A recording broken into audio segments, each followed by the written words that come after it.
In this video, we're going to compare 3 versions of the classic 1176 Rev A limiter.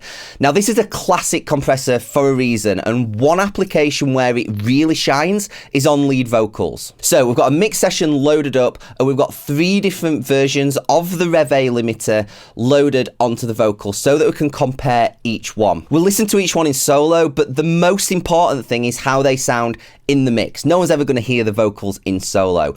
I'll give you my thoughts, but I also really want to know what you think as well. Do you have a preferred version of the 1176 limiter, or do you just think that they all sound great and indistinguishable from each other? So drop a comment and let me know your thoughts. Now, the first one that we're going to be using is a hardware 1176. It's in the rack behind me here. Unfortunately, this isn't an original. Those will set you back tens of thousands of dollars, and that's if you can even get your hands on one on the second-hand market. However, it is a very, very good replica.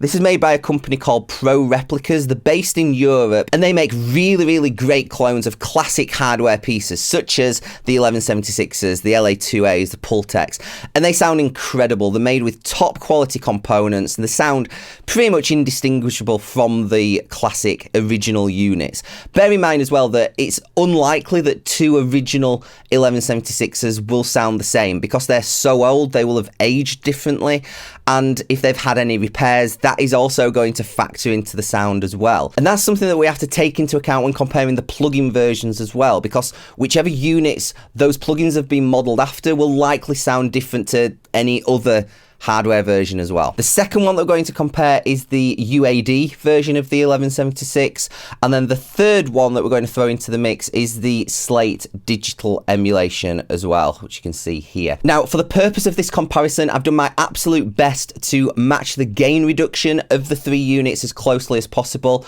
and also the output as well, and then I've also level matched it as best I can as well. So it should be a fair and decent comparison. So let's dive in. We'll start with the hardware. The love you gave, it pulled me from the ground. Some days when I was lost and nearly drowned. Now when I see you smile, it lifts me up inside. I just wanna keep you safe. God knows I'll try.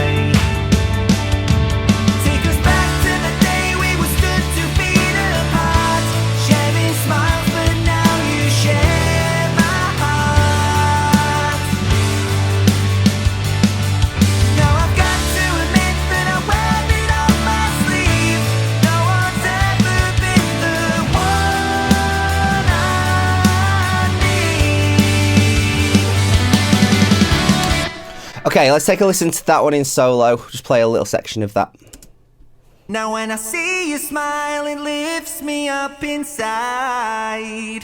I just wanna keep you safe. God knows I'll try.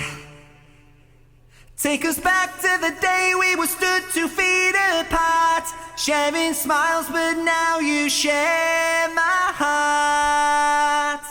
Okay, let's now switch to the UAD version, see how that compares. The love you gave, it pulled me from the ground. Some days when I was lost and nearly drowned. Now when I see you smile, it lifts me up inside. I just wanna keep you safe. God knows I'll try.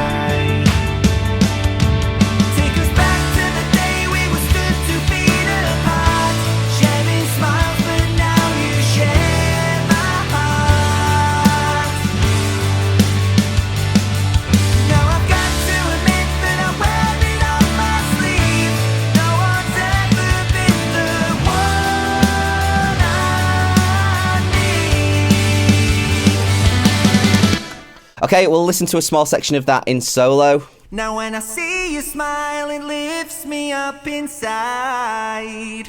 I just wanna keep you safe. God knows I'll try. Take us back to the day we were stood 2 feet apart, sharing smiles, but now you share my heart. Okay, onto the Slate Digital version. Let's take a listen to how that compares. The love you gave, it pulled me from the ground. Some days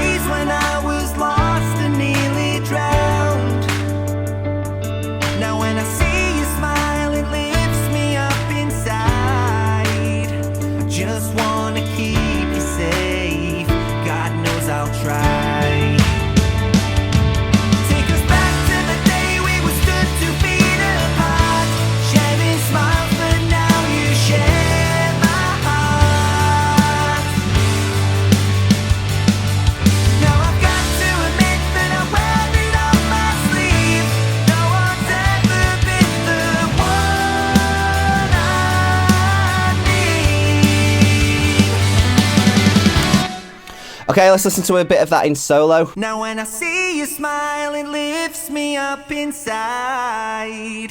I just wanna keep you safe. God knows I'll try. Take us back to the day we were stood 2 feet apart, sharing smiles, but now you share my heart. So now we've heard those 3 different versions of the 1176 Rev A. I think they all sound absolutely great, and I think they all sound very, very similar. There are some subtle differences between the models, but in my opinion, that is just exactly what you would expect if you had 3 different original vintage hardware units. They're going to have some subtle, or maybe even sometimes not so subtle, differences between them. And I think that's likely what we're hearing here. I think the hardware is probably closest to the UAD version, in my opinion. I am 100% certain that I could not tell those 2 apart in a blind test. To be honest, I'm fairly certain I probably wouldn't be able to pick out the Slate Digital one either.